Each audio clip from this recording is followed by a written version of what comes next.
ॐ असतो मा सद्गमय तमसो मा ज्योतिर्गमय मृत्योर्मामृतं गमय। ॐ शान्ति शान्ति शान्तिः।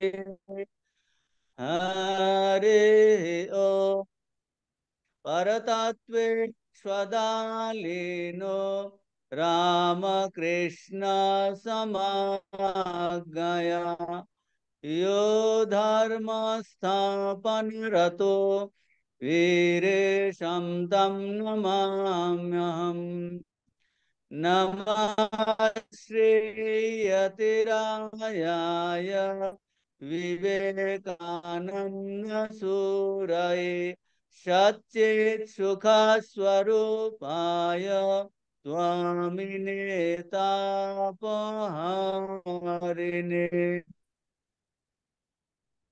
আপনারা শুনতে পাচ্ছেন? হাত তুলুন। শুনতে পাচ্ছেন? হ্যাঁ, ঠিক আছে। আমি ডিরেক্ট টপিকে চলে যাচ্ছি। স্বামীজির জ্ঞানযোগ লেকচারের এখন আমরা এই the freedom of the soul, আত্মার মুক্ত স্বভাব, এটা আমরা শুরু করেছি। তো স্বামীজি বলছেন যে এই যে বেদান্তের উপনিষদ অধ্যয়নের এবং ভারতীয় চিন্তাধারার যে একটা বিশেষত্ব বলছেন, এইটা আলোচনা করছিলেন। যে কি আলোচনা করছেন স্বামীজি? যে ভারতের ক্ষেত্রে, আমাদের আধ্যাত্মিক ক্ষেত্রে একটা বিশেষ দিকের কথা স্বামীজি আলোচনা করছিলেন। In the development of spiritual life. কি সেটা? বলছেন যে মানুষ আমরা প্রথমে কি দিয়ে শুরু করি?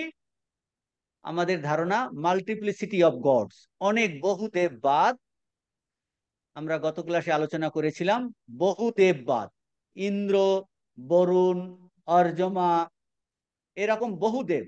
তো বলছেন প্রথম আমাদের স্বাভাবিক কি, অনেক দেবতা আছেন, বহু দেবতা। তারপর বলছেন যে সেটার বিরুদ্ধে আর্যরা যেন রীতিমতো রিবেল করলেন, বিদ্রোহ। তখন সেখান থেকে কি এলো? সেখান থেকে নেক্সট প্রথম স্টেপ হলো বহুদেববাদ। তারপর স্টেপ টু, সেখানটা কি? একেশ্বরবাদ, একজন ভগবান সমস্ত জগতের, কিন্তু তিনি আলাদা আমার থেকে, ব্যক্তি ঈশ্বর। সেটাকে বলছেন সগুণ ঈশ্বর। বলছেন তার বিরুদ্ধেও যেন আবার রিবেলিয়ান। বলছেন উপনিষদে আমরা যেন এই একেশ্বরবাদের বিরুদ্ধেও বিদ্রোহ ঘোষণা করা হয়েছে। তো স্বামীজি এইটা দেখাচ্ছেন যে ভারতীয় যে ধর্ম আর দার্শনিকের ক্ষেত্রে কি করে যে ডেভেলপমেন্ট, চিন্তাধারার বিকাশ হয়েছে, সেটা স্বামীজি আলোচনা করে মূল টপিকে আসবেন। জগতের অনেক শাসনকর্তা তাদের অদৃষ্ট নিয়ন্ত্রণ করছেন, এই ধারণা যে তাদের অসহ্য হলো ঋষিদের বহুদেববাদ।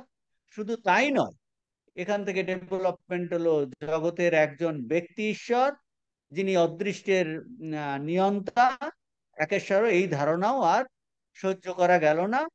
এবং উপনিষদ আলোচনা করতে গিয়ে স্বামীজি আলটিমেটলি কোথায় আসে?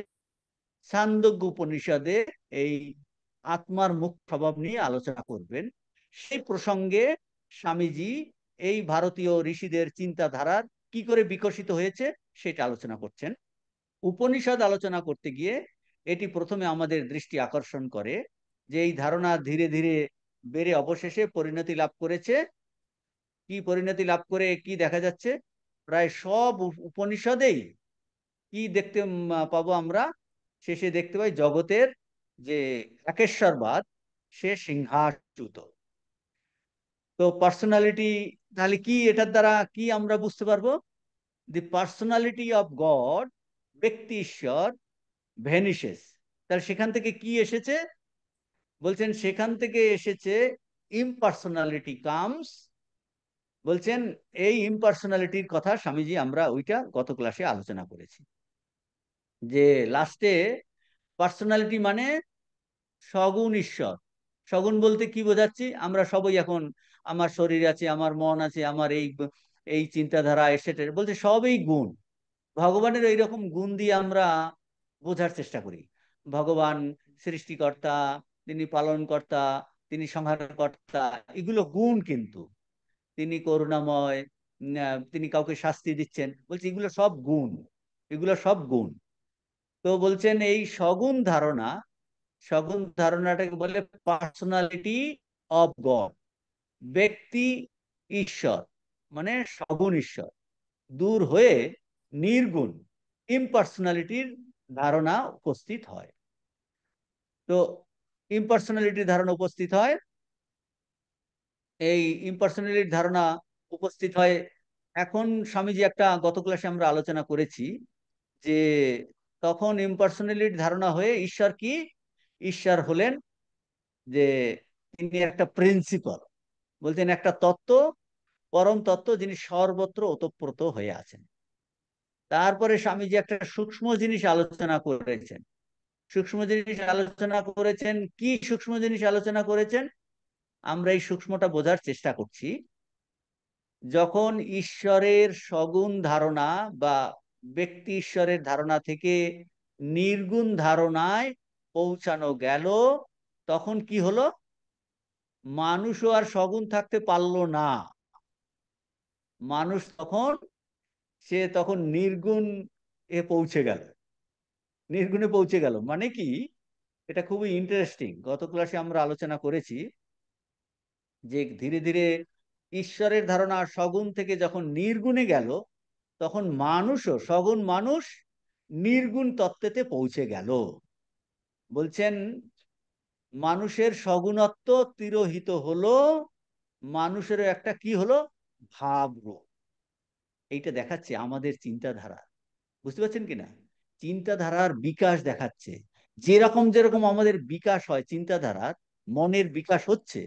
বলছি ঈশ্বরের ধারণা যখন বহুদেববাদ থেকে একেশ্বরবাদ, সেখান থেকে একেশ্বরবাদ থেকে নির্গুণ, তাহলে নির্গুণ অবস্থাতে ঈশ্বরের ধারণাটা কি? ইম্পার্সোনাল আইডিয়াটা কি? Embodied principal in every being. প্রত্যেকের মধ্যেই তিনি সব সময় একটা প্রিন্সিপাল হিসেবে আছেন। তখন বলছে তাহলে আমরা মানুষটা তখন কি হবে? বলছে মানুষেরও সগুণত্ব তিরোহিত হলো, মানুষের একটা ভাব রূপ গড়ে উঠলো। তো so the personal man is broken down. বলছে এই পার্সোনাল মানে আমি একজন ব্যক্তি ভাব কি, এখন আমার শরীর আছে, মন আছে, আমরা ক্লাসে বসে আছি, আমি ব্যক্তি, আমি অমুক, আমি পুরুষ বা আমি স্ত্রী, আমি ওই ঘর থেকে এসেছি, এটা হলো ব্যক্তিভাব। বলছে আমাদের মন যখন সূক্ষ্ম হবে, শুদ্ধ হবে, পবিত্র হবে, তখন আমাদের এই ব্যক্তি ভাব, এই সগুণ ভাবটা দূর হয়ে আমাদের নিজেদের সম্পর্কে কি ধারণা হবে? আমরা হলাম নিত্য শুদ্ধ বুদ্ধমুক্ত আত্মা। সেইটাই আমাদের প্রকৃত পরিচয়। এই যে শরীর মাংসের যেটা একটা ফ্রেম, এইটা আমাদের পরিচয় নয়। কেন? এটা তো প্রতি মুহূর্তে চেঞ্জ হচ্ছে। আমরা ছোটবেলাতে কত, একদম মায়ের গর্ভ থেকে ছোট একটা বাচ্চা, দেখুন না, তারপরে কত একের পরে আমরা খাওয়া দাওয়া করছি, ওজন বাড়ছে, কত কিছু হচ্ছে, বাড়ছে কমছে করতে করতে ওই যে শর্ট বিকাশ, জায়তে অস্তি বর্ধতে অপক্ষীয়তে বিপরিণামতে নশ্যতি। শর্ট বিকার হচ্ছে এই শরীরের। কাজে এই শরীরে, এটা আমাদের কিন্তু প্রকৃত পরিচয় নয়। আমাদের প্রকৃত পরিচয় কি? একটা ভাব রূপ। তখন, এখন আমরা সেটা ভুলে গেছি। তখন স্বামীজি বলছেন যখন ঈশ্বরের ধারণা কারা করেছিলেন? ঋষিরা। এই পার্সোনালিটি বহুদেববাদ থেকে একেশ্বরবাদ, তারপর নির্গুণ। ঋষিরা ছিলেন সিনসিয়ার, তাদের মনের এমন ডেভেলপমেন্ট হয়েছে, মন এত শুদ্ধ পবিত্র হয়েছে যে শুদ্ধ পবিত্র হওয়ার জন্য তারা কিন্তু তাদের সম্পর্কেও এই নির্গুণ ভাবটা এসে গেছে, তাদেরও নির্গুণ ভাব এসে গেছে। এখন প্রশ্ন আসবে, কি প্রশ্ন আসবে? তাহলে তাহলে কি মানুষটি আমরা ভেনিশ হয়ে যাব নাকি? ধরুন ভেনিসটি ভেনিশ হয়ে যাব নাকি, মানে আমার নিজের সম্পর্কে আত্মার ভাব ধারণা হয়। ধরুন ঠাকুর, স্বামীজি, তারা তাদের সেই, তারা কি অনুভব করছেন? যে জীব তো সচ্চিদানন্দ স্বরূপ, বলছে আমি এক চেতন সর্বত্র দেখছি। তাহলে ঠাকুর, স্বামীজি, এদের এই ব্যক্তি থাকবে কি থাকবে না, ভেনিশ হয়ে যাবে নাকি? এখানটা স্বামীজি খুব সুন্দর করে বলছেন, তাহলে মানুষটি কি ভেনিশ হয়ে যায়? বলছে না না, তা নয়। সগুণ ব্যক্তি বাইরে দৃশ্যমান, বাইরে আমরা ঠাকুরকে দেখব, বাইরে আমরা স্বামীজিকে দেখব, যে কোনো এখন যদি এই উপলব্ধি করেছে এইরকম মহাপুরুষকে আপনি দেখেন, তারা বাইরে দেখতে এই দুই হাত, দুই চোখ, পা, সবকিছু নিয়েই একজন মানুষ। সেটা কি, সগুণ ভাবটা বাইরে ফ্রেম দেখা যাচ্ছে, দৃশ্যমান। কিন্তু প্রকৃত তত্ত্ব কোথায়? প্রকৃত তত্ত্ব হলো অন্তরে। অন্তরে। এই মাত্র আমরা এখন ক্লাসে বসে আছি, আমরা বাইরে আমাদের এই মনুষ্য ফ্রেমটা দেখছি। প্রত্যেকের দুটো চোখ দিয়ে আপনি তাকিয়ে আছেন, দুটো কান দিয়ে আপনি শুনছেন, হাত দিয়ে আপনি লেখছেন, পা দিয়ে আপনি হাঁটছেন, আপনি নিঃশ্বাস নিচ্ছেন। তাহলে এটা কি? এটা হলো বাইরের একটা ফ্রেম, ব্যক্তি ঈশ্বর, মানে ব্যক্তি মানুষ। যদি আমার এই মুহূর্তে উপলব্ধি হয় যে আমি আত্মস্বরূপ, আমি চৈতন্য স্বরূপ, বলছি এটা হলো অন্তরের ভাব। ও, আমি আসলে স্বরূপত হলাম কি? স্বরূপত আমি কিন্তু চৈতন্য স্বরূপ, যেটা নির্গুণ, যেটা আমার প্রকৃত স্বরূপ। আর বাইরে কিন্তু এইটা ফ্রেমটা দেখা যাচ্ছে, সগুণ ব্যক্তি বাইরে দৃশ্যমান, কিন্তু আমার প্রকৃত স্বরূপ কিন্তু নির্গুণ। তাহলে এই রূপে তাহলে দুটো জিনিস হলো, দুটো জিনিস কি হলো? একদিকে আমরা মানে একদিকে সগুণ ঈশ্বর থেকে নির্গুণের দিকে যাওয়া হলো, আর একদিকে সগুণ ব্যক্তি থেকে নির্গুণ ব্যক্তি, পার্সোনাল ম্যান থেকে ইমপার্সোনাল ম্যান, পার্সোনাল গড থেকে ইমপার্সোনাল গড। তার মানে এই দুটো জিনিসের কথা স্বামীজি বলছেন। তাহলে দুটো সাইডের কথা বলছেন, both side, two sides. Both side, একটা সাইড হলো ঈশ্বরের, তার পার্সোনালিটি ব্রেক হয়ে গেল, ব্রেকিং ডাউন। আর একটা সাইড হলো কি? আর একটা সাইড হলো মানুষ, তারও পার্সোনালিটি ব্রেক হয়ে গেল, পার্সোনালিটি ব্রেক হয়ে। এইটা আমরা গত ক্লাসে আলোচনা করছি, আমরা আরেকবার আলোচনা করে নিলাম। এখন তাহলে কি হলো, কি দাঁড়ালো? দাঁড়ালো the personal god approaching the impersonal, and the personal man approaching the impersonal man. সগুণ ঈশ্বর ক্রমশ নির্গুণের কাছে আসতে থাকেন। আসতে থাকেন মানেটা কি? আসতে থাকেন মানে ঋষিদের এই রকম ধারণা হয়েছে যে বহুদেববাদ থেকে একেশ্বরবাদ, তারপর দেখছি ঈশ্বর সর্বব্যাপী একটা ভাব মাত্র। তাহলে সগুণ ঈশ্বর ক্রমশ নির্গুণের কাছে আসতে থাকেন। আসতে থাকেন কার কাছে? আমি বারবার বলছি, আসতে থাকেন, কারণ ঈশ্বরের ধারণা আমরা মানুষরা করেছি, ঋষিরা করেছে। তাহলে ঋষিদের কি ধারণা হলো? যে সগুণ ঈশ্বর থেকে ক্রমশ নির্গুণের দিকে তারা গেলেন। আর তখন গেলেন ঋষি একজন মানুষ, তাহলে ঋষির নিজের সম্পর্কে কি ধারণা হলো? ও, আমি সগুণ আগে নিজেকে ভেবেছিলাম, আমি এখন সগুণ মানুষও নির্গুণ মানুষে রূপান্তরিত হয়ে গেল।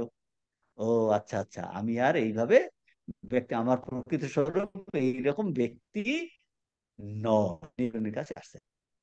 তারপরে বলছেন, then comes the succeeding stage of gradual convergence of the two advancing lines of impersonal God and impersonal man. কি এটার অর্থ? তারপর ক্রমশ এই কি হলো, ক্রমশ অগ্রসর হয়ে কয়েকটি স্তরের পরে, কয়েকটি অনুভবের পরে নির্গুণ মানুষ ভাব আর নির্গুণ ঈশ্বর ভাব মিলে যায়। এইটা কি, এইটা গত ক্লাসে আমরা আলোচনা করেছিলাম। এই দেখেন এটা কোন জায়গাতে আছে। হুম, কয়েকটি স্তরের পরে, এইটার কথা স্বামীজি এইখানটায় বলেছেন 185 পৃষ্ঠাতে। 185 পৃষ্ঠাতে তার কথা বলেছেন। এই 185 পৃষ্ঠার দ্বিতীয় প্যারাগ্রাফে এইটা বলেছেন। দ্বিতীয় প্যারাগ্রাফে, দ্বিতীয় প্যারাগ্রাফের মাঝ বরাবর, সগুণ ঈশ্বর ক্রমশ নির্গুণের কাছে আসিতে থাকেন এবং সগুণ মানুষও নির্গুণ মানুষ ভাবের কাছে আসিতে থাকে। তারপর ক্রমশ অগ্রসর হইয়া কয়েকটি স্তরের অনুভূতির পর নির্গুণ মানুষ ভাব ও নির্গুণ ঈশ্বর ভাব মিশিয়া যায়। আর দুইটি ধারা যে যে ক্রমে অগ্রসর হইয়া মিলিত হয়, উপনিষদ তার বর্ণনায় পরিপূর্ণ। এবং প্রত্যেক উপনিষদের শেষে বাণী তত্ত্বমসি, একমাত্র নিত্য আনন্দময় পুরুষই আছেন, এবং সেই পরম তত্ত্বই এই জগৎ রূপে বহুভাবে প্রকাশিত। এটা খুবই ইন্টারেস্টিং। এই আমরা উপনিষদ অধ্যয়ন করছি, কিন্তু উপনিষদের সিক্রেট গুলো স্বামীজি এখানে সুন্দর করে বুঝিয়েছেন। চট করে উপনিষদে কি বলছে আমরা অনেক সময় বুঝতে পারি না, স্বামীজি কিন্তু এটা সুন্দর করে এখানে বুঝিয়েছেন। সুন্দর করে এটা বুঝিয়েছেন যে then comes succeeding stages of gradual conversion, মানে কনভার্সন মানে দুটো লাইন গিয়ে এসে মিলে গেছে, convergence of the two advancing line. একটা ঈশ্বরের লাইন, আর একটা মানুষের লাইন। ঈশ্বরের সগুণ থেকে নির্গুণে গেল, মানুষ সগুণ থেকে নির্গুণে গেল। বলছে এই রকম যখন আমাদের চিন্তা ভাবনা আমাদের হয়, কারণ চিন্তা ভাবনা তো মানুষই করে, ঈশ্বরের চিন্তা মানুষই করে, কাজে তার চিন্তা যখন নির্গুণে পৌঁছলো, যে মানুষটি ঈশ্বরের চিন্তা করলো সেই মানুষটিও ইম্পার্সোনাল হয়ে গেল। সেটাকে বলছে দুটো লাইন কনভার্জিং, গিয়ে মিলে গেল। এখন এই মিলে যাওয়ার পথে বলছেন অনেক ধরনের অনুভূতি হয়, অনেক ধরনের অনুভূতি হয়। বলছে সেই অনুভূতি হওয়ার পরে লাস্টে গিয়ে দুটো লাইন মিলে যায়। বলছেন and the Upanishad embody the stages through which two lines, বলে উপনিষদে এই বর্ণনাতে ভর্তি। কি বর্ণনাতে ভর্তি? বলছেন ঈশ্বরের দুটো লাইন্স কি করে গিয়ে মিলিয়ে এক হয়ে যাচ্ছে, এই বর্ণনাতে ভর্তি। বলছেন মানুষের ক্ষেত্রে আমাদের কিরম কিরম অনুভব হবে, আমরা যদি ঠাকুরের লীলা প্রসঙ্গ পড়ি না, এই প্রচুর অনুভবের কথা একের পরে বলছেন। যে যখন কুণ্ডলিনী শক্তি জাগরণ হয় এই হৃদয় থেকে এইরকম পরপর পরপর যে সপ্ত ভূমি, বলছে একের পর এক দৃশ্য একের পরে পাল্টে যায়, জ্যোতি দর্শন হয়। তারপর বলছেন একদম কপালে, সেখানে বলছেন যেন হ্যারিকেনের মধ্যে ভগবানকে যেন ধরা যায়, তাও একটা কাঁচের আবরণ। বলছে তারপরে গিয়ে মিলে যাবে। তো বলছেন এই পথে অনেক ধরনের অনুভব হতে হতে হতে গিয়ে দুটো গিয়ে মিলে যায়, মিলে গিয়ে কি লাস্টে ঋষিরা কি পেয়েছেন? বলছেন two lines at last become one, and last word of each Upanishad is thou art that, দাউ আর দ্যাট। আর এই দুই ধারা যে যে ক্রমে অগ্রসর হয়ে মিলিত হয়, উপনিষদ তার বর্ণনায় বর্তমান, এবং প্রত্যেক উপনিষদের বাণী হলো তত্ত্বমসি। তারপর লাস্টে কি বলছে? একমাত্র নিত্য আনন্দময় পুরুষই আছেন, এবং সেই পরম তত্ত্বই এই বহুভাবে জগৎরূপে প্রসারিত, এক তত্ত্বতে গিয়ে পৌঁছে গেল। দুটো লাইন আর আলাদা থাকলো না। বলছেন তখন সে নিজেই ঈশ্বর, বলছে তুমিই ভগবান। তত্ত্বমসি শ্বেতকেতো, শ্বেতকেতো কি ওর বাবা এটা শেখাচ্ছেন, বারবার বলেছেন এসো অনিমা ঐতৎ আত্মা ইদম সর্বম তৎসত্যম স আত্মা তত্ত্বমসি শ্বেতকে, হে শ্বেতকেতু, এই যে জগৎ দেখছো, বিশাল জগৎ, তা কোথা থেকে এসেছে? একের পর একের একবার দেখালো সে ব্রহ্মবস্তুতে এসেছে। বলছে তুমি সেই ব্রহ্ম, তৎ তম অসি। তৎ মানে সেই, তম মানে তুমি, এই দুটো এক, তত্ত্বমসি, তৎ তম অসি। তাহলে জগতে কি আছে? এইটার কথা বলছেন, যে একমাত্র নিত্য আনন্দময় পুরুষ আছেন, এবং সেই পরতত্ত্বই এই জগৎ রূপে বহুভাবে প্রসারিত হয়েছে। এখন আপনাদের মনে এই প্রশ্ন আসতে পারে যে মরা যেহেতু একটু কঠিন, এক তত্ত্ব আছে, কিন্তু আমরা তো সাধারণ মানুষ, আমাদের এটা কিভাবে কাজে লাগবে আমরা বুঝতে পারছি না। এরকম প্রশ্ন, যে খুব কঠিন উপনিষদের তত্ত্ব, কঠিন একদিক দিয়ে দেখলে কঠিন, আর একদিক দিয়ে দেখলে অত্যন্ত সহজ। কেন সহজ? এই কারণে এই উপনিষদ আমার স্বরূপের কথা বলছে। আমার এই যে আমরা এখানে বসে আছি, আমরা শুনছি, আমরা আলোচনা করছি, আমরা লিখছি, আমার প্রকৃত স্বরূপটা কি, সেইটাই স্বামীজি আলোচনা করতে যাচ্ছেন। যে আমরা এই মুহূর্তে যে উপনিষদ শুনছি, আমার প্রকৃত সত্তাটা কি, আমি কি এই দু চোখ, দু পা, দু হাতওয়ালা একটা মানুষ, এইটাই সব রক্ত মাংসে করা, না এর মধ্যে কিছু আলাদা কিছু একটা আছে, সামথিং এলস কিনা? ঋষিরা সেইটা উপলব্ধি করেছেন। আর সেইটা যখন উপলব্ধি করলেন, তারা দেখছে সেই এক তত্ত্ব সবময়। বলছে সে হলো সামনে আছে, পিছনে আছে, সয়েব অধস্টাৎ, তয়েব উপরিষ্টাৎ, তয়েব দক্ষিণাত, তয়েব উত্তরাত। বলছে ঋষি এই সেই তত্ত্বকে সর্বত্র দেখে ঠাকুর মা জগদম্বাকে তখন বলছেন সর্বত্র চৈতন্য। তখন বলছেন শুধু ফুল ছুটছেন, এদিকে ছুটছেন, ওদিকে, সর্বত্র ফুল ছুটছেন, সর্বত্র চৈতন্য দেখছেন যে জোরে আছে। কাজেই ঋষিদের অনুভব। এখন আমরা এই মুহূর্তে এটা ধারণা করতে আমাদের একটু অসুবিধা হচ্ছে।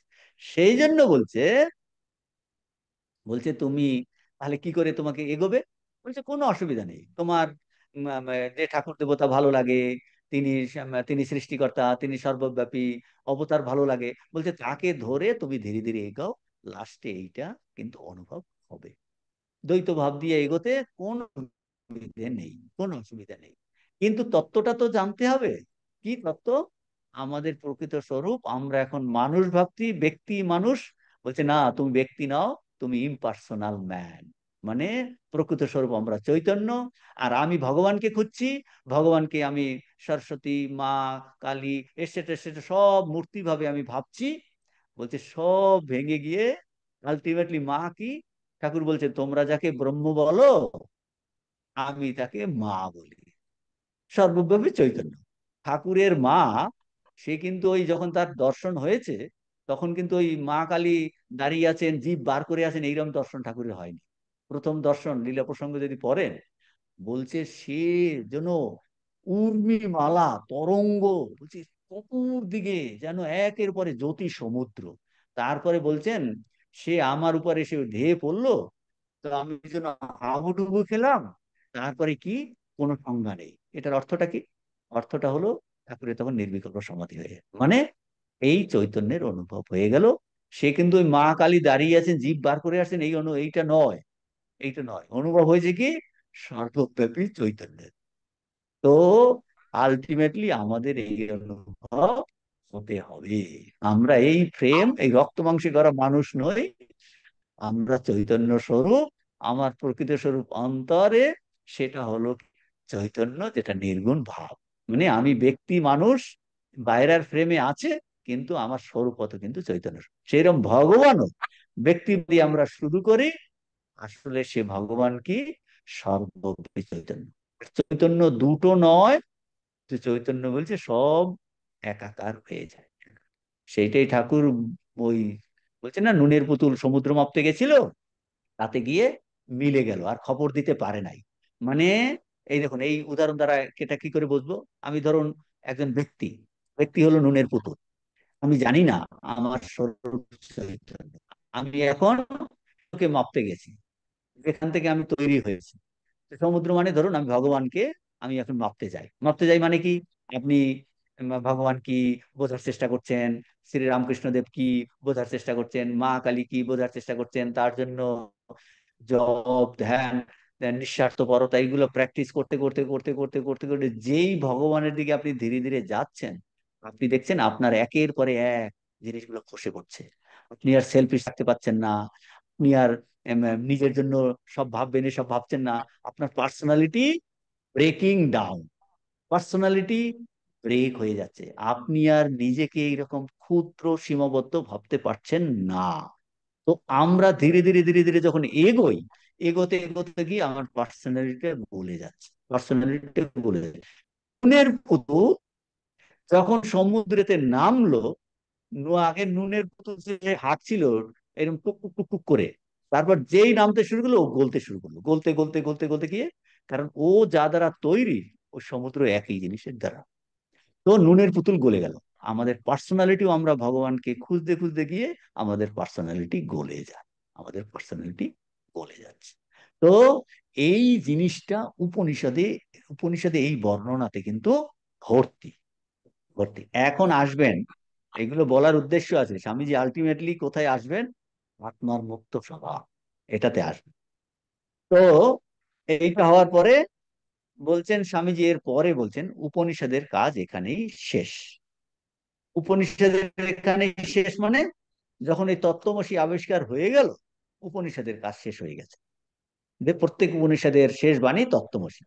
আর বলছেন একমাত্র নিত্য আনন্দময় পুরুষই আছেন, এই 185 পৃষ্ঠার দ্বিতীয় প্যারাগ্রাফের লাস্ট লাইন, একমাত্র নিত্য আনন্দময় পুরুষই আছেন, এবং সেই পরম তত্ত্বই এই জগৎ রূপে বহুভাবে প্রবাহিত।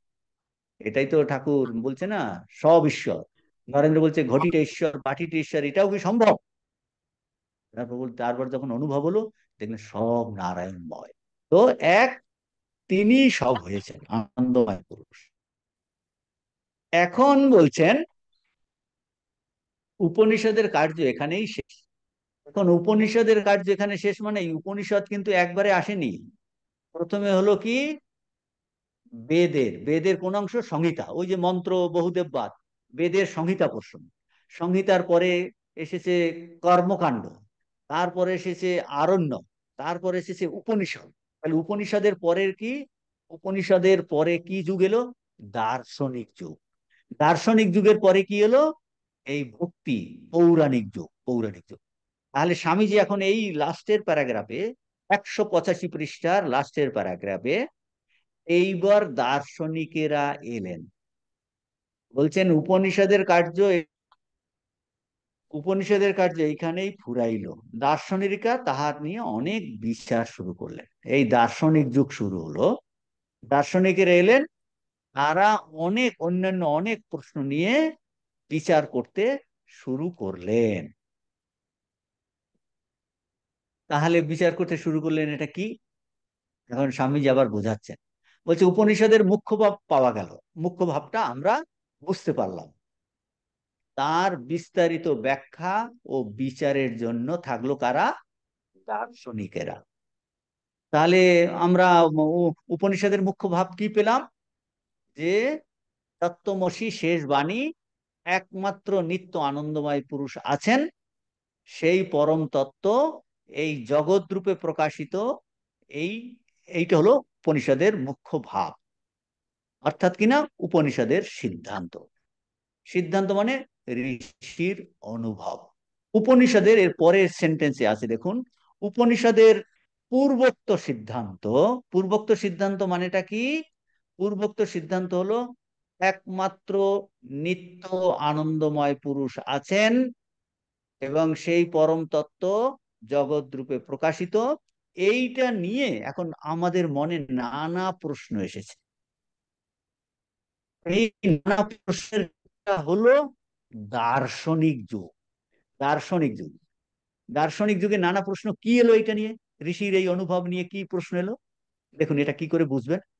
বুঝবেন এইভাবে, ওই যে আমরা ঠাকুরের জীবনে যখন আলোচনা করি না, তখন এ নিয়ে অনেক, কত পণ্ডিতেরা এই তা নিয়ে অনেক চুলচেরা বিশ্লেষণ করেছেন যে এটা কি ঠিক কিনা।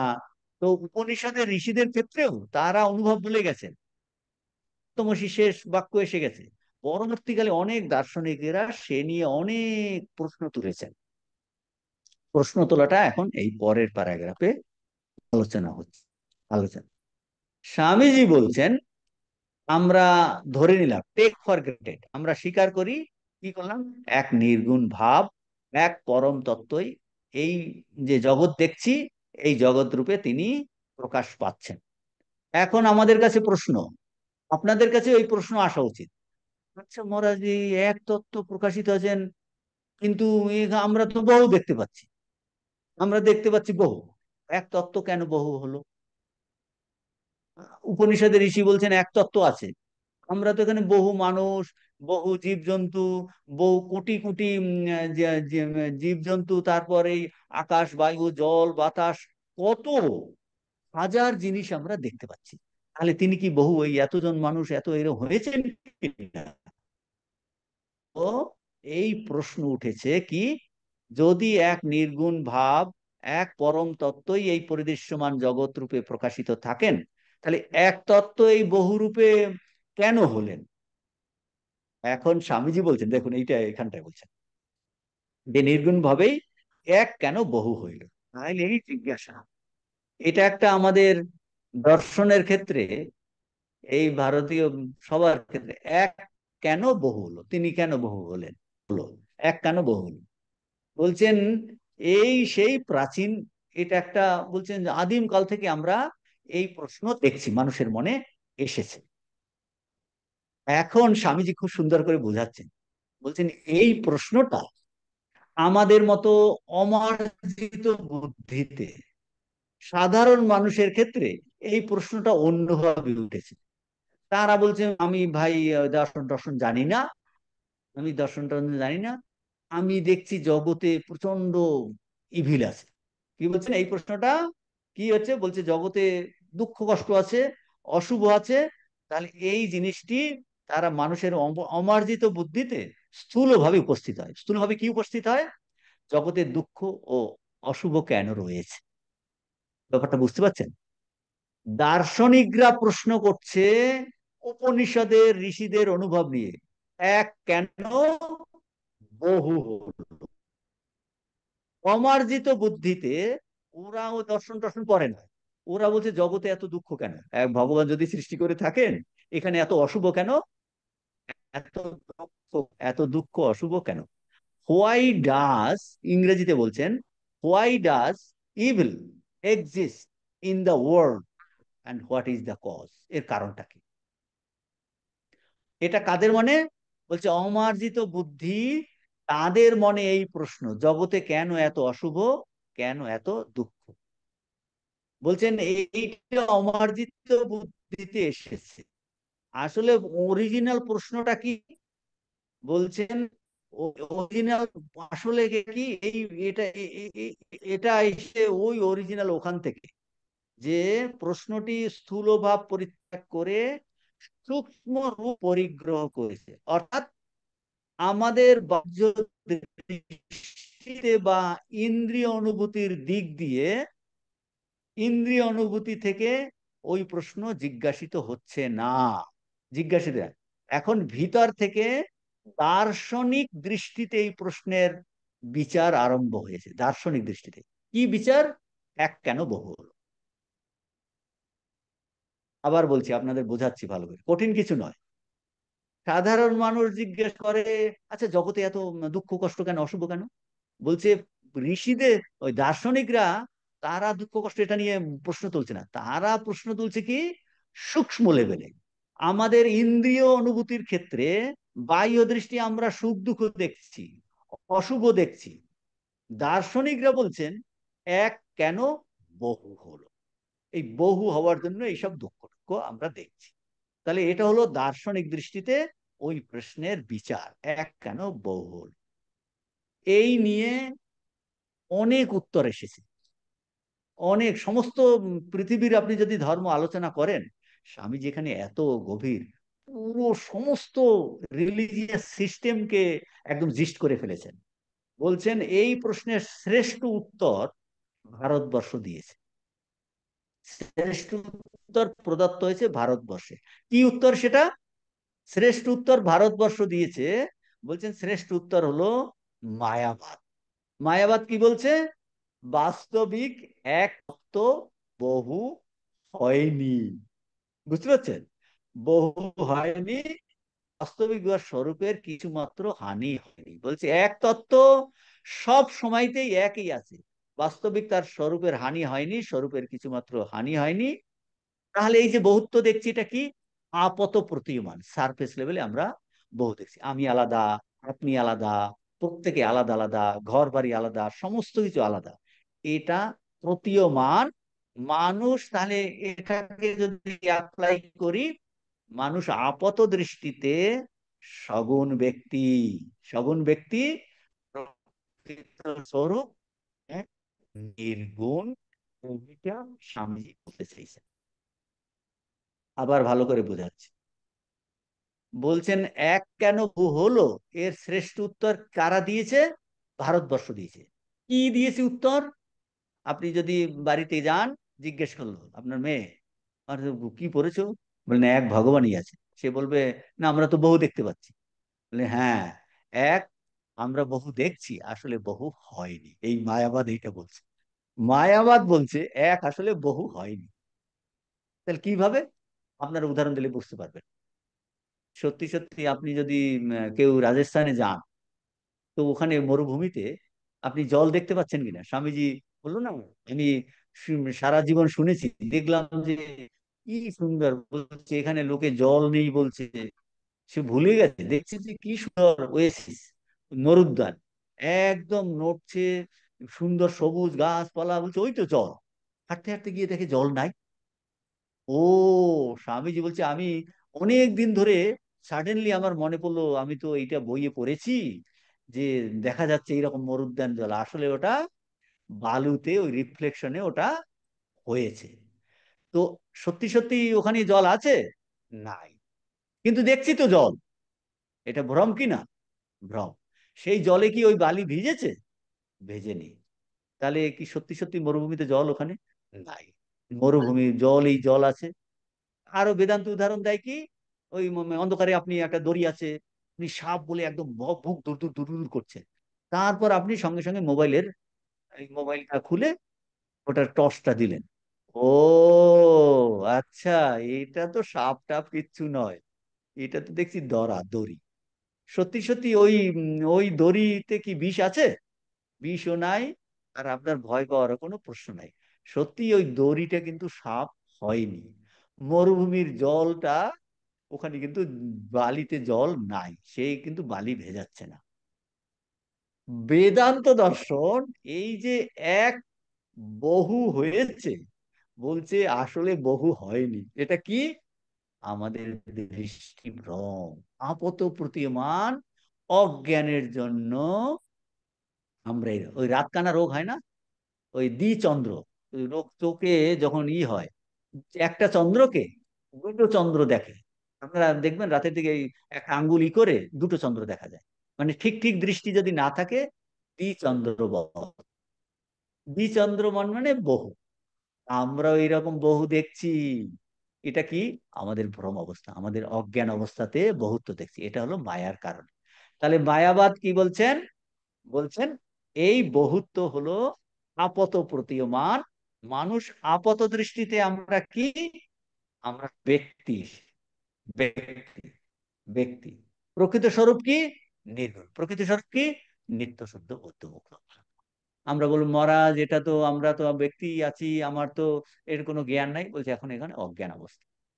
ওই যে বাচ্চা ছেলেটা ঘুমিয়েছিল মায়ের কাছে কোলে, তার সে দেখছে, স্বপ্ন দেখছে, জঙ্গলের মধ্য দিয়ে যাচ্ছে, প্রচন্ড ভাবে তাকে বাঘে তাড়া করেছে, তাড়া করতে করতে পালাচ্ছে পালাচ্ছে আর কাঁদছে।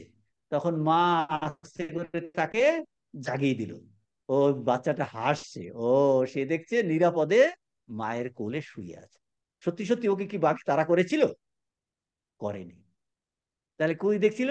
স্বপ্ন দেখছিল, স্বপ্নতে ভয় পাচ্ছিল। মানে একটা ভ্রম। আমাদেরও এইরকম অবস্থা হয়েছে। তে প্রকৃত স্বরূপ কি আমরা? এই মুহূর্তে আমরা নিত্য শুদ্ধ বুদ্ধমুক্ত আত্মা। এই হলো বলছেন আত্মপ্রতিমা। ঈশ্বরও আপাতত সগুণ।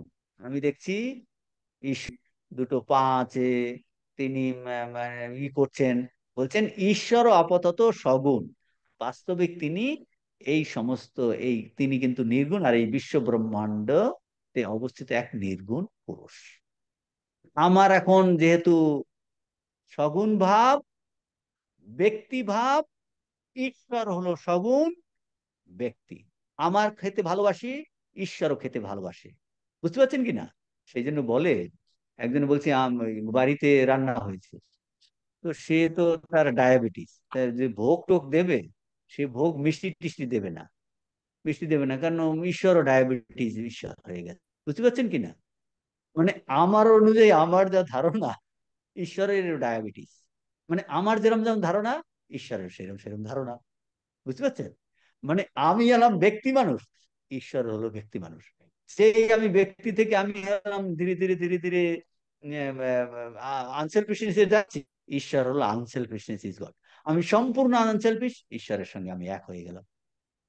এই এইটা হলো, এইটা স্বামীজি বুঝাচ্ছেন যে ঈশ্বর আপাতত সগুণ বা ব্যক্তিরূপ প্রতিমান হচ্ছে, বাস্তবিক তিনি এই সমস্ত বিশ্বব্রহ্মাণ্ডে অবস্থিত নির্গুণ পুরুষ। এই দেখুন, এই জিনিসগুলো স্বামীজি 185 লাস্ট প্যারাগ্রাফে এই পরপর পরপর এইগুলো সব আপনারা যদি একটু পড়েন বুঝতে পারবেন, কঠিন কিছু নাই। জিনিসটা আমার স্বরূপ সম্পর্কে বলছে, নিজের স্বরূপ। এই 186 পৃষ্ঠাতে দেখুন, 186 পৃষ্ঠা দেখেন।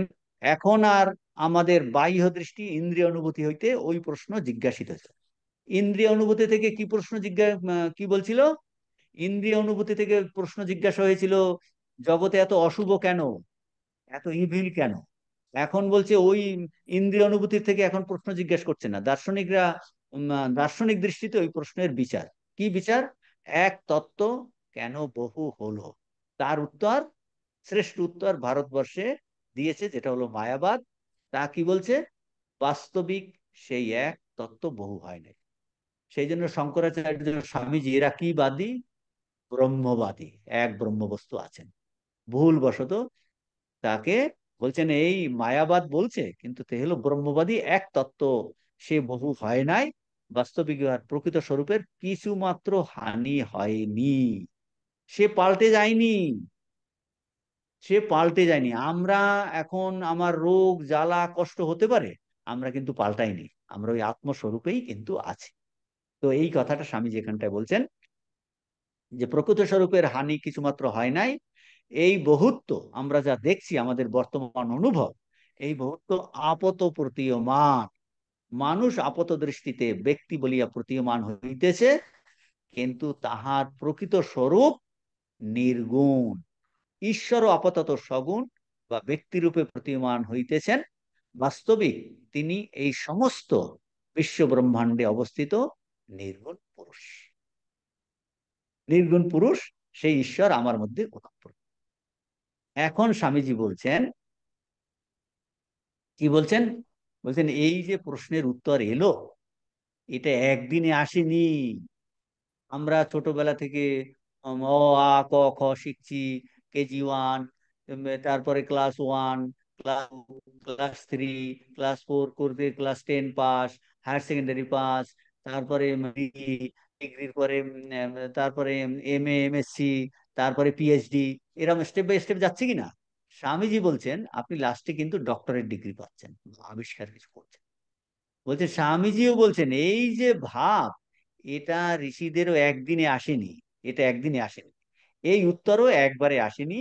এর অনেকগুলো স্টেজেস আছে, সোপান আছে, স্টেপ আছে, অনেকগুলো স্টেপ আছে এই উত্তর সম্বন্ধে। কি উত্তর? ওই যে মায়াবাদ। মায়াবাদ বলল এক বস্তুই আছে, সে বহুত্ব হয়নি, বহুত্ব আপতে প্রতিমান। তো বলছেন এই যে উত্তর দিয়েছে মায়াবাদ, বলছে দার্শনিকদের মধ্যে এই নিয়ে অনেক উম, আহ, বিচার বিশ্লেষণ আছে। তারা সবাই এটা স্বীকার করে না, অধিকাংশই এই মায়াবাদ স্বীকার করে না। তাহলে তার মধ্যে কি কি বাদ আছে? দ্বৈতবাদ, দ্বৈতদের বলে দ্বৈত, যারা বিশ্বাস করে দ্বৈতবাদীরা আছেন, তাদের বাদকে বলে দ্বৈতবাদ। বিশিষ্টাদ্বৈতবাদ আছে, তাদের বিশিষ্টাদ্বৈতবাদ। অদ্বৈতবাদীরা ব্রহ্মবাদী। তারা এই মায়াকে অবলম্বন করে ব্যাখ্যা করছে। এই জিনিসগুলো স্বামীজি এখন পরের প্যারাগ্রাফে বলেছেন। বলছেন এই উত্তরও একবারে আসে নাই, ইহারও বিভিন্ন সোপান, স্টেজেস আছে। এবং বলছেন সবাই এই এই উত্তর, কোন উত্তর? মায়াবাদের যে উত্তর। দার্শনিকদের মধ্যে অনেক মতভেদ আছে। মায়াবাদ ভারতীয় দার্শনিকদের বলছেন অনেকেই কিন্তু এটাকে মেনে নেয় না। যেমন দ্বৈতবাদীরা আছেন, তাদের মত কি? দ্বৈতবাদ, দ্বৈতবাদ। এবং দ্বৈতবাদ তারা কি বলছে? স্বামীজি বলছেন এই দ্বৈতবাদ খুব একটা মার্জিত নয়। দ্বৈতবাদীদের মধ্যেও দার্শনিক আছে। তারা কি কি তারা এই যে এক কেন বহু হলো, বা জগতে এত অশুভ কেন, এই প্রশ্ন করতেই দেবে না। দ্বৈতবাদীরা কি বলবে? ওই প্রশ্ন তারা জিজ্ঞাসা করতে দেবে না। এই প্রশ্নের উদয় হতে না হতেই এটা একদম বলে কোনো প্রশ্ন করবে না। জগতে তাহলে এই এসব এত দুঃখ কষ্ট অশুভ কেন? বলছে এসব তোমার এই প্রশ্ন করার অধিকার নাই। কেন? এটা ঈশ্বরের ইচ্ছা। ব্যাপারটা বোঝার চেষ্টা করুন। দ্বৈতবাদীরা বলছে ওই যে তারাও মায়াবাদ স্বীকার করে না, জগতে কেন অশুভ আছে, জগতে কেন ইভিল আছে, এক কেন বহু হলো, তারা এই প্রশ্ন আপনাকে করতেই দেবে না। কেউ যদি প্রশ্ন করে, বলে চুপ, তুমি এ প্রশ্ন করতেই পারো না। কারণ বলছে এটা ঈশ্বরের ইচ্ছা। বলছে এটা তোমাকে শান্তভাবে আমাদিগকে তার কাছে আত্মসমর্পণ করতে হবে। বলছে তোমার কোনো স্বাধীনতা নাই, জীবাত্মার কোনো স্বাধীনতা নাই, সবই হলো পূর্ব নির্দিষ্ট। আমরা কি করব, আমাদের কি কি অধিকার, কি কি কি সুখ দুঃখ ভোগ করব, সবই পূর্ব থেকে নির্দিষ্ট। আর আমাদের কর্তব্য হলো ধীরভাবে ধীরে ধীরে ধীরে ধীরে সেগুলো ভোগ করে যাওয়া। যদি না করি আমাদের কষ্ট হবে। এটা কারা বলছে? দ্বৈতবাদীরা বলছে। তারা এই প্রশ্ন আপনাকে করতেই দেবে না। আচ্ছা, এত কেন অশুভ, এত কেন দুঃখ? বলছে এটা ভগবানের ইচ্ছা, তুমি এটাকে মেনে নাও। এ নিয়ে প্রশ্ন করবেন, ভগবানের ইচ্ছা। এইটা বলছে দ্বৈতবাদীরা। তারা ওই মায়া এক হয় বহু হয়েছে এইসব প্রশ্নই করতে দেবে না, একদম করতে দেবে না। এইটা হলো একটা, এইটা বলছেন এখানটায় স্বামীজি। এই দেখুন, এইখানটায় দেখুন দ্বৈতবাদীরা আছেন, তাদের মত হলো দ্বৈতবাদ।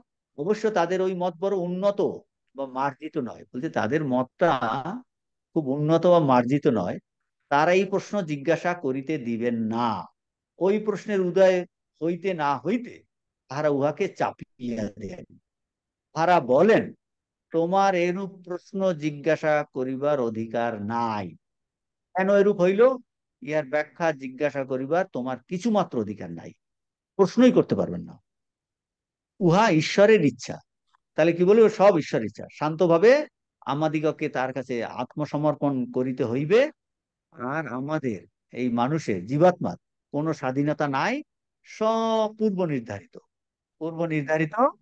আমরা কি করব, আমরা কি, আমাদের কি অধিকার, কি সুখ দুঃখ ভোগ করব, সব পূর্ব নির্দেশ দেওয়া আছে। তাহলে আমরা কি করতে হবে? আমার কর্তব্য কি?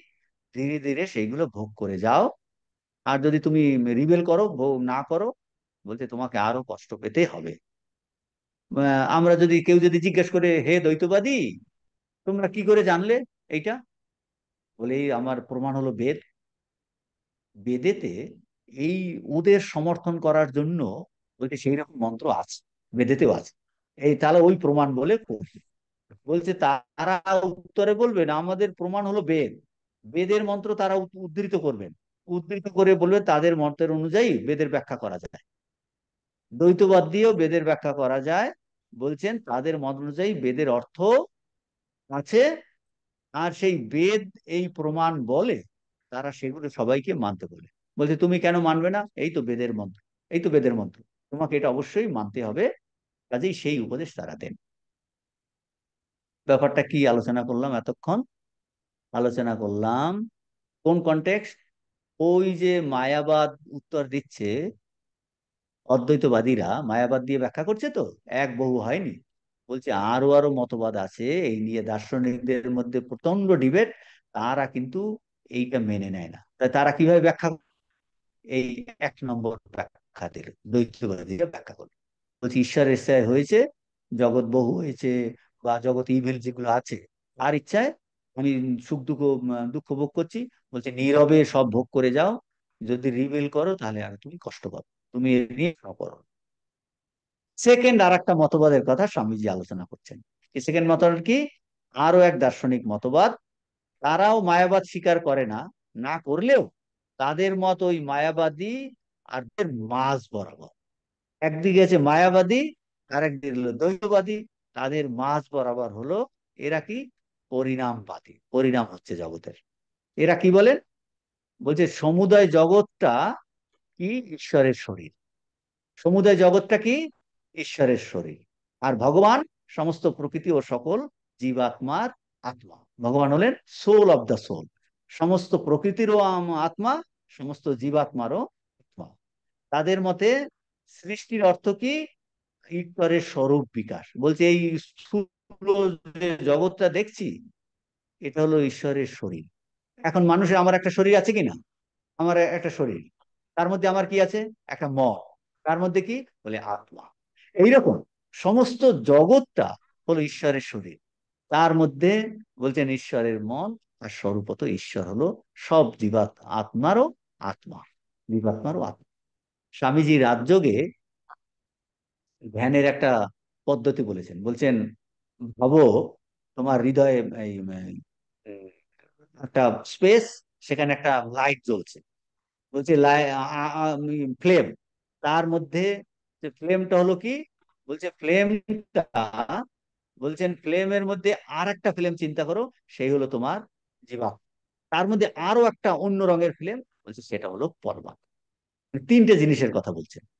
বলছেন সেই রকম এই যে আমরা শরীর, এই শরীরের বলছেন, এই শরীর ভিতরে একটা আমাদের মন আছে, তার ভিতরে আর একটা আত্মা, সেইরকম পুরো বিশ্ব ব্রহ্মাণ্ড হলো ঈশ্বরের শরীর, আর ভিতরে আছে বলছে ঈশ্বরের একটা মন, তার ভিতরে আছে ঈশ্বর প্রকৃতি, তিনি হলেন পরমাত্মা, এইটা হলো শরীর। তো এই যারা মায়াবাদ আর দ্বৈতবাদের মাঝখানে যারা আছে, বিশিষ্টাদ্বৈতবাদী, তারা বলছেন যে এই জগৎ, এই সমগ্র প্রকৃতির এই সমস্ত জগৎটা হলো ঈশ্বরের শরীর, ভগবান হলো সমগ্র প্রকৃতিরও সকল জীবাত্মার ও আত্মা। তাদের মতে সৃষ্টির অর্থ কি, সৃষ্টিটা কি, ঈশ্বরের স্বরূপের বিকাশ। কিছুকাল এই বিকাশ হতে থাকবে, বিকাশ হচ্ছে হচ্ছে হচ্ছে হচ্ছে হচ্ছে, তারপরে সংকোচ হয়, বিকাশ হয়, সংকোচ হয়, এক্সপ্যানশন আর কন্ট্রাকশন। বলছে এই সমস্ত জগৎ জন্য ঈশ্বরের বিকাশ হচ্ছে, তারপর কিছুকাল পরে সংকোচ হবে। তাহলে এই প্রত্যেক জীবাত্মার পক্ষে এই সংকোচের কারণ, বলছে সংকোচ হওয়ার জন্য, এই জীবাত্মার পক্ষে এই সংকোচের কারণ কি, অসৎকর্ম। ব্যাপারটা ভালো করে বোঝার চেষ্টা করুন। বলছেন আমাদের জীবাত্মা, আমরা আমাদের প্রকৃত স্বরূপ ভুলে গেছি কেন, অসৎ কর্মের জন্য তোমার সংকোচ হয়েছে। অসৎ কর্মের জন্য, ওরা এইভাবে ব্যাখ্যা করছে, অসৎ কর্মের জন্য আমার সংকোচ মানে কন্ট্রাকশন হয়েছে, সেই জন্য আমি আমার স্বরূপ ভালোভাবে বুঝতে পারছি না। অসৎ কর্মের জন্য কিন্তু এই সংকোচ হয়েছে।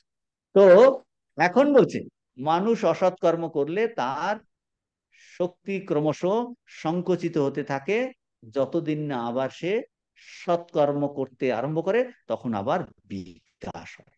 তার মানে কন্ট্রাকশন, এক্সপানশন, কন্ট্রাকশন, এক্সপানশন। তাহলে এখন আমি আমার স্বরূপকে ভুলে গেছি, বলছে তোমার সংকুচিত অবস্থা, কন্ট্রাকশন হয়েছে। তাহলে কি করে আমার প্রসারিত অবস্থা প্রকৃত স্বরূপটা জানবো, বলছে তুমি অসৎ কর্মের জন্য তুমি অনেক চালাকি করেছো, বাটপারি করেছো। দেখুন এইগুলো ব্যাখ্যা করছে এখন, সেই জন্য প্রত্যেক ধর্মেই বলে তুমি সৎ হও, তুমি পবিত্র হও, তুমি অকপট হও, তুমি নিঃস্বার্থপর, ক্যাশের জন্য দেখুন মিলে যাচ্ছে। এইগুলো আমি এখন অসৎ কর্ম, অসৎ চিন্তা, স্বার্থ বুদ্ধি, এটার জন্য আমি সংকুচিত হয়ে গেছি।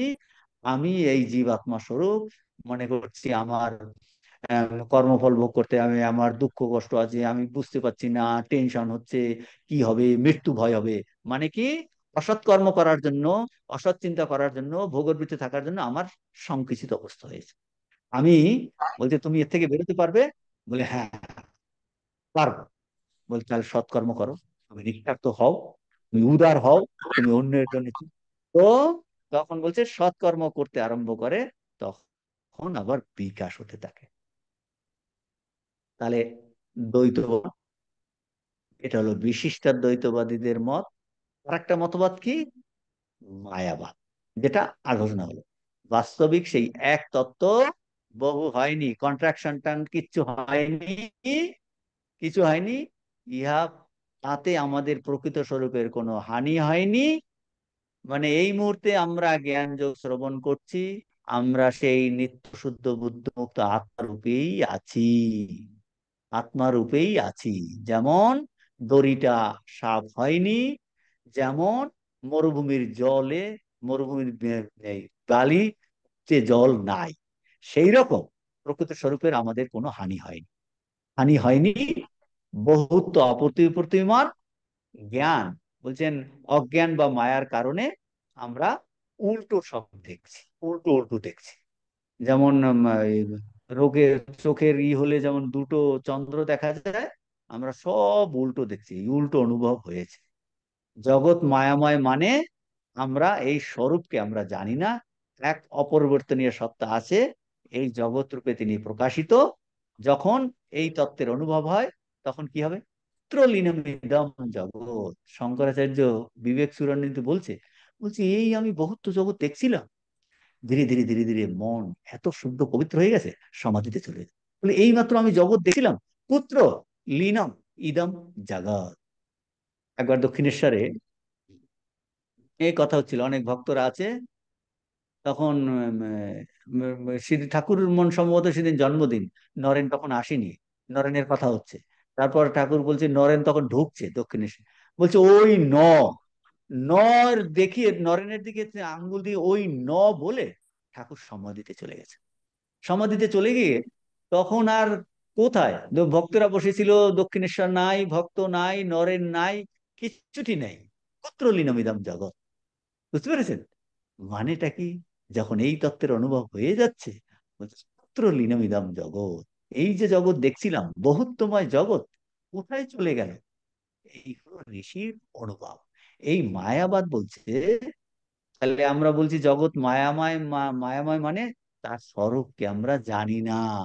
জগতের প্রকৃত স্বরূপ আমরা জানি না। এই এক অপরিবর্তনীয় সত্তা কিন্তু আছে, তিনি জগৎ রূপে প্রকাশিত, কিন্তু এই বাইরের রূপটা তার প্রকৃত স্বরূপ নয়, সেটা অন্তরে আছে। পুত্র লীনবিদগ্ধ। তো এই কথা, হম, এই এখানটায় কিন্তু এইগুলো আছে। হ্যাঁ, এই দেখুন 186 পৃষ্ঠার লাস্ট প্যারাগ্রাফে এইগুলো লিখেছেন যে, আরো অনেক দার্শনিক আছেন, তাহারা মায়াবাদ স্বীকার না করিলেও ওই তাহাদের মত মায়াবাদী আর দ্বৈতবাদীগণের মাঝামাঝি, এই বিশিষ্ট দ্বৈতবাদ। সব বিশিষ্ট মানে এই জীব জগৎ বিশিষ্ট ঈশ্বর, এই জগৎ হলো তার শরীর, শরীর তার মানে তার প্রকৃত স্বরূপ, একটা এই শরীর, মন, আত্মা, এইরকম বাইরে এইটা বলছে। দেখুন, সমুদ্র জগৎ যেন ভগবান শরীর, সমগ্র প্রকৃতির ঈশ্বর, সমগ্র প্রকৃতিরও সকল আত্মার আত্মা। আর সৃষ্টির অর্থ এগুলো বলা হয়ে গেছে। বলছেন এই পরের এইগুলো আমাদের অবস্থা এরকম কেন? এই অসৎ কর্ম করার জন্য আত্মার শক্তি ক্রমশ থাকে, যতদিন না সে আবার সৎকর্ম করিতে আরম্ভ করে, তখন তার বিকাশ আরম্ভ হয়। ভারতীয় এই সকল বিভিন্ন মতের ভিতর এখন আসবে, দেখুন, এতক্ষণ স্বামীজি শুধু ব্যাকগ্রাউন্ড তৈরি করেছে, ব্যাকগ্রাউন্ড তৈরি করে এখন আসবে আত্মার মুক্ত স্বভাব। যে ভারতের এই যে বিবিধ মতবাদ, তিনটে মতবাদ, দ্বৈতবাদ, বিশিষ্টাদ্বৈতবাদ, অদ্বৈতবাদ, এই প্রধান তিনটে, আরো অনেক বাদ আছে, কিন্তু এই তিনটে ভারতের এই সকল মতবাদের মধ্যে বলছেন এখন একটা কমন জিনিস, কমন বা সাধারণ মূল যে ভাব, সেইটা এখন স্বামীজি বলছেন, এখন আলটিমেট টপিকে আসছেন। এতক্ষণ আলোচনার পরে স্বামীজি আলটিমেট চলে এসেছে ভারতীয় এই সকল মতবাদের মধ্যে, এবং বলছেন সমস্ত ধর্মের মধ্যেই জ্ঞাতসারে বা অজ্ঞাতসারে জগতের সমস্ত ধর্মমতের মধ্যে একটা সাধারণ ভাব দেখিতে পাওয়া যায়, যে তা হলো কি? মানুষের দেবত্ব। স্বামীজি নাম দিয়েছেন দেবত্ব, ডিভিনিটি অফ ম্যান। বলছে তুমি দ্বৈতবাদী হতে পারো, বিশিষ্ট দ্বৈতবাদী হতে পারো, অদ্বৈতবাদী হতে পারো, তুমি হিন্দু হতে পারো, তুমি মুসলমান হতে পারো, তুমি খ্রিস্টান হতে পারো, তুমি জোরস্টান হতে পারো। বলছে সমস্ত ধর্মের মধ্যে জ্ঞাত সারে অজ্ঞাত সারে একটা ভাব আমরা পাবো, মানুষের দেবত্ব, দ্য ডিভিনিটি অফ ম্যান।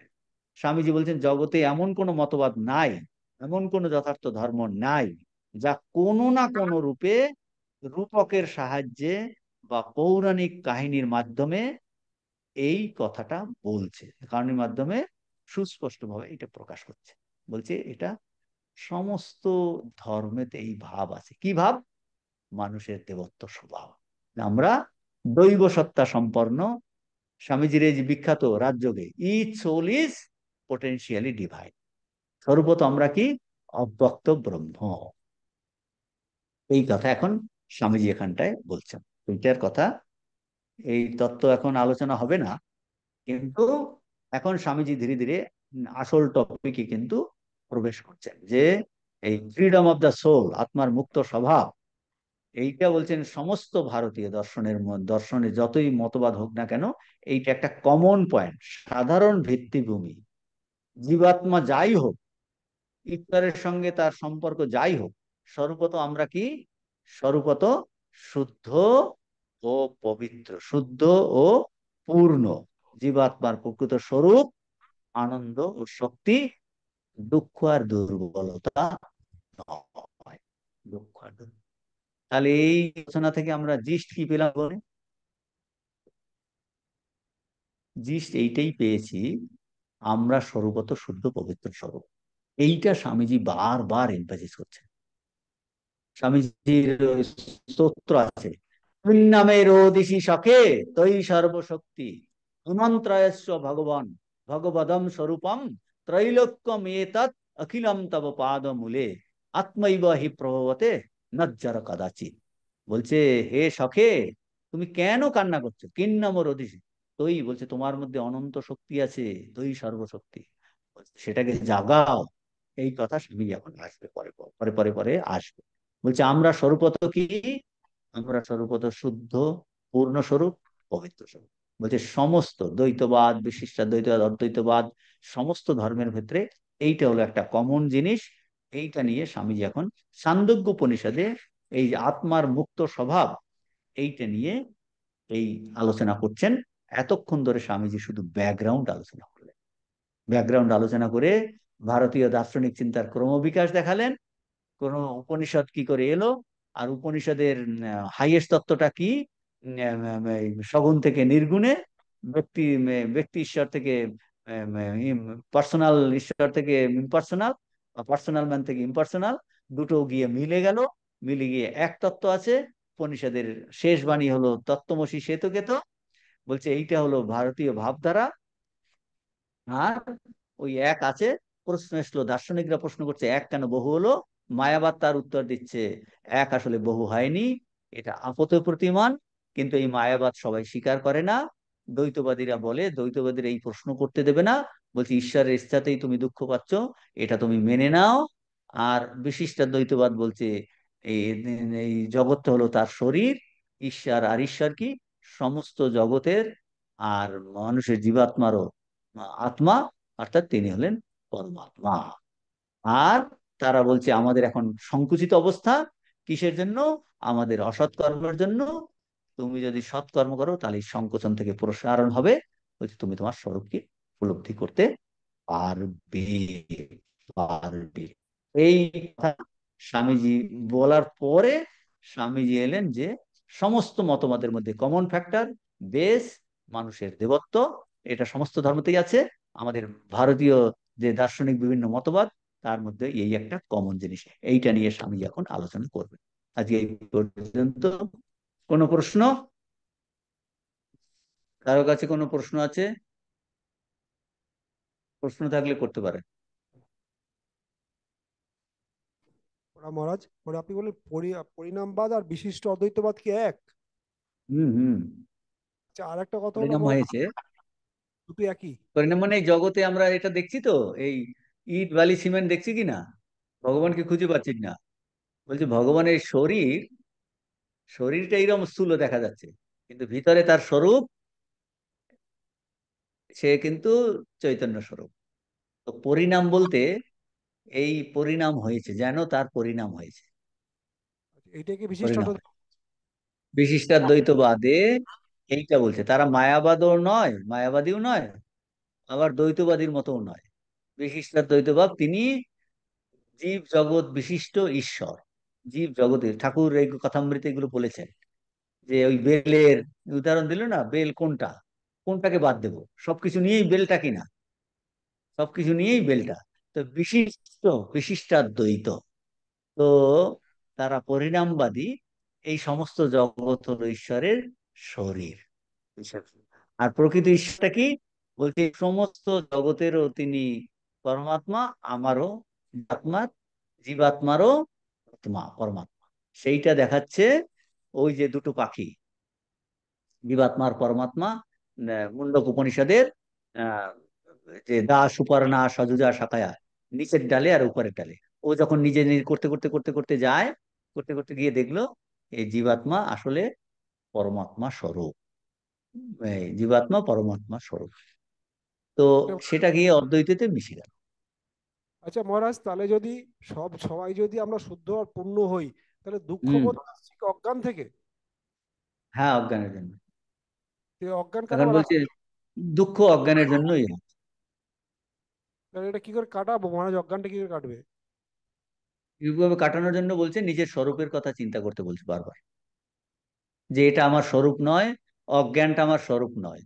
অজ্ঞান আসে আর চলে যায়, অন্ধকার আসে চলে যায়, আমার স্বরূপ হলো শুদ্ধ স্বরূপ। এইটা বারবার নিজেকে রিমাইন্ড করাতে হবে যে আমি আসলে শুদ্ধ স্বরূপ, আমার কোনো দুঃখ কষ্ট নাই। সেই জন্যই আমরা এই সব চর্চা করছি, জপ ধ্যান করছি, এই বারবার নিজেকে রিমাইন্ড করার জন্য যে আমি আসলে শুদ্ধ চৈতন্য স্বরূপ। এটা আমরা উদ্দেশ্য হলো তাই। আমরা জীবাত্মার পরমাত্মা, জীব আর পরটা হলো উপাধি, আত্মাটাই এক। হ্যাঁ, জীবাত্মাটা হলো উপাধি, পরমাত্মা তো আছে। স্বরূপটা ভুলে গিয়ে আমরা নিজেকে ওইরকম যেটা মনে করছি সেটা হলো উপাধি। এগুলো আলোচনা করবেন, পরে আসছে এগুলো, এই টপিক উপাধির ব্যাপারগুলো আসবে। আজকে তাহলে এখানে শেষ করি। ওম শান্তি শান্তি শান্তি। হরি ওম তৎসৎ। শ্রীরামকৃষ্ণার্পণমস্তু।